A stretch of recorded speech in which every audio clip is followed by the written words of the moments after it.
Hi, and welcome to this week's episode of Extra Serving, a Nation's Restaurant News podcast. I'm your host, Holly Petre. This week, we're going to be talking about Gen Z's preferences. According to a new survey by DCDX titled Gen Z's Top 25 Most Magnetic Brands, Gen Z is a fan of fast food, with 3 brands on the list. Topping the list was McDonald's, which jumped 6 spots from last year due to its Grimace promotions, the most popular of which was the Grimace Shake, which spurred a TikTok trend. We've talked about it before, but what does Gen Z really want from restaurant brands? Also, Panera is in the news for a few things. First, the chain may finally be ready to file its IPO. After some C-suite leadership changes earlier this year, along with layoffs to slim down, the fast casual brand may be ready to file its IPO in the first quarter of 2024. However, that's not all. Panera has come under fire for its charged lemonade that has led to 2 deaths so far. Will this impact the company's future IPO? And finally, Starbucks may be gearing up for the holidays, but if Red Cup Day is any example, the company should be expecting softer than normal sales. The quick service chain saw a 32% increase in sales on Red Cup Day this year, down from 81% the year before. Analysts are predicting the chain, which has seen record traffic and sales over the past few years, should be expecting a softer holiday season. And now it's time to introduce my lovely co-hosts. I'm Sam Oches, Editor-in-Chief of Nation's Restaurant News. And I'm Leigh Anne Zinsmeister, Managing Editor of Nation's Restaurant News. And it may look like we're all sitting in the same place because we're all in separate booths in the same office building. This makes me very uncomfortable to hear you guys twice over. Well, hopefully our listeners don't hear that. So anyways, let's get into the news. Let's start with Gen Z. We've talked a lot about Gen Z. I mean, it seems like it's nonstop. But we need to talk about Gen Z's preferences because a new list came out showing that the top 25 brands, 3 of which were restaurant brands, Starbucks, Chipotle, and McDonald's. But McDonald's was at the top of that list. They've had celebrity partnerships in the past, but really what pushed them over the edge was the Grimace Shake that spurred that interesting TikTok trend. Hopefully everybody knows what we're talking about. But that's really interesting to me that McDonald's is the top of the list because you don't necessarily think of them as this Gen Z brand. They're a stalwart, but they've really been putting in their marketing war chest, as they call it, and it's been paying off. So what do you guys think? Yeah, I mean, this surprises me, I guess. Perhaps it's the millennial in me that is surprised by this because I feel like, 10 years ago, millennials were all about more sort of authentic, higher quality. Like it seemed like, once upon a time, everybody was striving to be, not sort of the anti-corporate sort of attitude, right? Like everybody was trying to be more highfalutin, you could say. And so McDonald's, I think was in an awkward position back then because you can't be the biggest restaurant chain and position yourself to be all about this authenticity and quality at the same time. And so it's interesting because it seems now with the Gen Z, them coming in, well, obviously they do have strong preference for quality. I think they're also maybe a little bit more interested in sort of the fun personality. Of course, TikTok driving that, right? They want to see a little bit more of an irreverent attitude. Brands that are willing to, make fun of themselves or, again, have a little bit of fun on the social channels and connect with them and their generation. And this is playing right into McDonald's hand. And I don't mean that in a bad way. This is what McDonald's is very good at because this marketing war chest, as you put it, Holly, affords it the ability to get very enmeshed in what this generation is looking for. And they're looking for that personality via TikTok, via digital channels. They're looking for that irreverence, that fun. And the Grimace trend is just one example of how that manifests. But it did still surprise me. I mean, I think brands like Taco Bell tend to do very, very well with the younger generations because the younger value-oriented customers especially are sort of their core demographic. And Taco Bell continues to do well, but McDonald's, I guess I was surprised to see just because, again, McDonald's is McDonald's. It is the number one by far restaurant company in America and the world. And, some might see that as, again, being very corporate, being very chain. You could go so far as to say like inauthentic, right? but it's not deterring younger generations from really connecting with them. And that's a good sign for McDonald's, but I think it's also a good sign for the rest of the industry because they can study this and watch some of the things McDonald's is doing and figure out some maybe more affordable ways that they can also likewise connect with this generation on TikTok and other channels. It's also fascinating to me how much this grimace thing has just like permeated society, especially with Gen Z. We just posted a couple weeks ago a TikTok of IHOP's new Wonka pancakes, which are purple.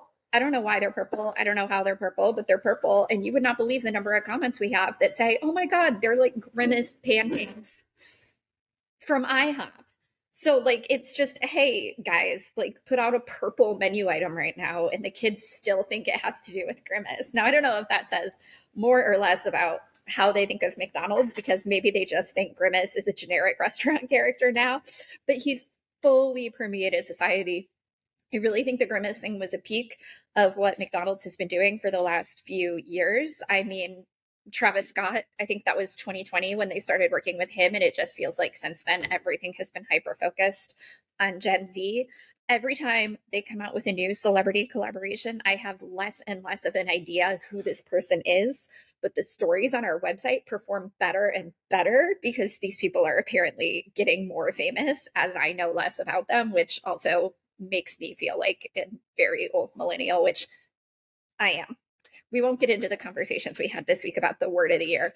It's more of a Gen Alpha problem. So yeah, that's really, really interesting to me. It's almost like I'm on the outside, like watching this thing happen to McDonald's. So I'm curious to see if this grimace thing, this Kerwin Frost collaboration right now, if these things are a peak or if McDonald's is only going to get more and more popular with those younger generations. And not to, steer into another part of the McDonald's business, but I think it merits it, which is, this Cosmix coffee business or drive-through that they're opening outside of Naperville, Illinois. That's in the news today as well. And I only wanted to bring it up because there is a connection to Grimace, which is that Cosmic was a character from the maybe 80s and 90s, like this alien character that they've named this new store after. And so they might be taking a page out of the Grimace playbook, but maybe it also says something about customers that they're interested in, much like millennials were before them. And to be fair, much like all generations, there's a nostalgia play here. There's what's old is new again. Maybe that's resonated with Grimace, and that's now maybe going to resonate with Cosmix. That remains to be seen. But McDonald's is taking advantage of the assets it already has, right? I mean, it's looking into its past and bringing forward some of these, brand components that have been dormant for a while, but are finding resonance with younger generations, partly because maybe they think it's cool because they're kind of these old, dorky characters, or, maybe it's just, it's a new association for the younger generations with McDonald's that they've not seen before. Maybe that's what they were looking for all along. Well, what I find so fascinating about this is that Grimace is over 50 years old and Gen Z latched onto it. And McDonald's played into it. They accepted that it was a TikTok trend and they responded to it, but it became a trend all on its own. It just happened. It was organic. There was no reason that Gen Z would latch onto Grimace. It's a very weird concept, but they did. And that's, I think, the fascinating thing about it is that you don't know what's going to hit, but apparently this really resonated with Gen Z and their trend of falling down on the floor and pretending to die after they had the shake, which is so bizarre. But it has billions of views, which is crazy. So you just don't know what's going to hit. And I think that's the hard part about marketing now, is that things can blow up or things can do nothing. And I think that's really fascinating to think about. And I guess one final kind of note on that is how much, your brand is really not your own, right? Your brand is whatever your consumers make it out to be, and you have to respond to that. And we might have talked about this last week, but I've talked about how Taco Bell is again another example of a company that's very good at this. But in the case of this Grimace trend on TikTok, that McDonald's didn't start that, right? The falling on the floor thing. And so that's another example of how McDonald's just recognized how its brand is, viewed in the eyes of younger generations, and then went along with the joke. They played along with it and took advantage of that to, really shine the spotlight on their brand. And again, not in a way that, it could have been easy for Gen Z to be like, come on, dude, like you weren't ever a part of this. Don't butt your way in. But they didn't, because I think it was all done very authentically, I guess you could say. So anyway, just a point of, your brand is whatever your consumers are making of it on social. You have to participate in that and understand it and listen to it. And then again, you have to go along for the ride and not seem like some, curmudgeonly old man who says, get off my lawn, but rather say, oh, okay, this is what you see of our brand. We will accept that. Well, now moving from some positive news to some rather negative news, Panera, while they have, finally kind of said, according to anonymous sources, that they're filing for an IPO probably in the first quarter of 2024, they've also been in the news for this charged lemonade, which could impact their IPO. I kind of think they made these anonymous sources say it to divert attention from that, but that's another story. So this charged lemonade has killed 2 people at this point. There are 2 lawsuits. And this has like the caffeine of 3 Red Bulls, just 1 glass of this, which is insane. But I don't know what to think about this story. I think that the IPO may be a diversion, but I guess we could start talking about the IPO first because that's interesting, and then we could talk about the lawsuits. Yes, Panera is almost definitely filing for an IPO next year. This has been an incredibly long time coming. Panera, of course, we've talked about this on here before, used to be a public company. It went private. It's probably going public again. They've rearranged their assets. They've created a new umbrella. They went through some restructuring and layoffs earlier this year, and now they have, according to anonymous sources, confidentially filed for an IPO, which means we're probably looking at the real thing in the coming months. A lot of people across the industry think that we're going to see a pretty active IPO market in 2024. And I am inclined to agree with them. I think because of, there were fewer IPOs this year, but the ones that we saw were really incredibly successful.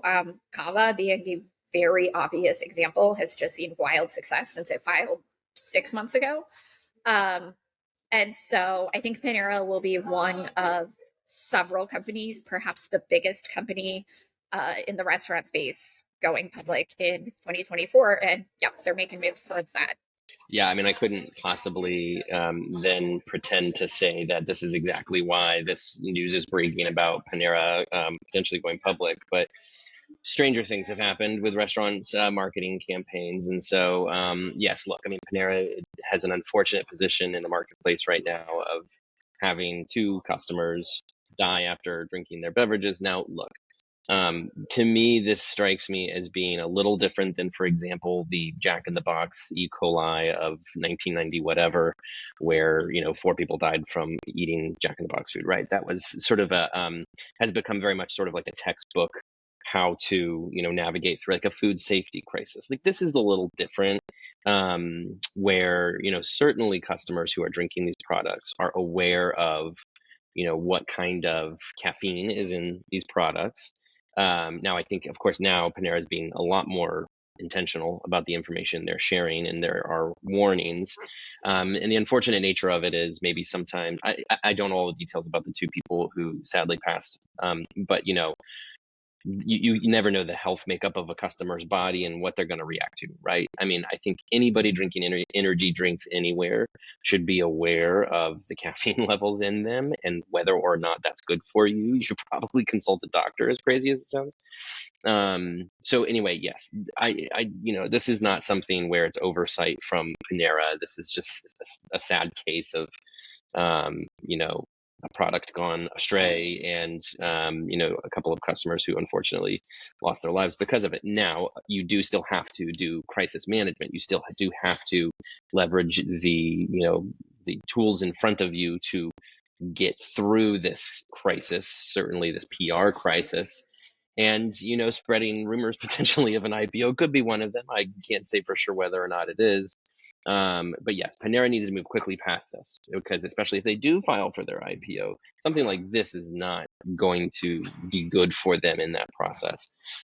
So I'll be curious to see what comes out of Panera corporate in the coming weeks and months. If the IPO, if this is just smoke, I'm sure we're going to see other things, because again, they've got to do something to get past this. It's also worth noting that after the first lawsuit was filed, Panera did make some changes to like signage specifically in their menus to like really emphasize that these things have a lot of caffeine in them. And then the second lawsuit was filed this week, or we heard about it this week. But that death also occurred before the signage updates were made, before that first lawsuit.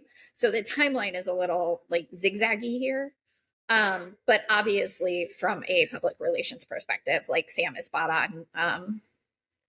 Something has to be said and or done. I'm curious what you guys think the IPO is going to be. Do you think it's going to be as big as Kava and Sweetgreen? I think it has to be. I mean, because Panera is, I think it's cemented itself as a restaurant industry titan, right? I mean, it's a top 10 restaurant company now, or at least hovers around spot 10 and 11 routinely every year. I was just having this conversation with somebody recently about how, anytime you see catering anywhere, it's Panera, right? I mean, Panera has sort of embedded itself in the lifestyles of millions and millions of Americans. I mean, I'm thinking back to like that subscription program they did and how successful that was. Like, it is really a favorite among so many customers in ways that brands like Kava and Sweetgreen. I mean, again, I could talk about Kava to anybody where I live in Columbus, in Ohio, and everybody's like, who? Like, they don't have that brand awareness because they're still growing. They don't have that market penetration. Panera is not like that, right? Like, they're much different, and I think they also, it's a good brand, it's a good product, covers every day part. It's good for breakfast, lunch, and dinner. So yes, I would anticipate a very successful IPO, and it's been there before, by the way. There's it's been public before. There's history. Investors can look and see how it did when it was previously public. So a lot of reasons to believe that would be a very successful IPO. I'm excited to have a big IPO season again. That was really exciting when we had that a few years ago, and this year was so quiet. I'm excited to see a big IPO season. I think it's going to be a lot of fun. I mean, I just think it's a fun thing to get an IPO and to see a company really explode because of it. You have a weird definition of fun. But I like the spirit, considering what we do for a living. So yes, let's call it fun. Sure. All right, so moving on to another of the brands that were in the Gen Z survey, Starbucks. Interestingly enough, the Red Cup Day, which usually generates a lot of traffic for Starbucks, was down this year. It still increased year over year, but it didn't increase as much as it typically does. So analysts are saying that the brand should expect softer holiday sales than it's been seeing in years past. Our own Joanna Fantozzi thinks that some of that is due in part to the menu, which is much smaller this year than it has been in the past. Though they did introduce another iced beverage, which is interesting because, iced beverages account for like 70% of their sales and are really big with Gen Z. So, I mean, what do you guys think the holiday season is holding for Starbucks? I have to wonder if Starbucks is starting to see some negative effects from the competition. It just doesn't feel like Starbucks controls the coffee narrative anymore. Anymore. I mean, we're biased because we see so much of it, but I feel like anymore when we talk about coffee, we're talking about Dutch Bros, Seven Brew, Scooters, a lot of these drive-through only chains. Coffee is less of a sort of the third place mentality of Starbucks that was always so popular. I feel like it's losing that narrative because the other thing I was going to say is, like, beyond the these drive-through chains that we're talking about in the restaurant industry, on the retail side, I feel like everything is Nespresso, right? And that was sort of the maturation of the K cups. And I guess the point is like, as Starbucks loses market share, I just wonder if it just people lose interest in these things that it's doing. People are gonna lose interest in the PSL.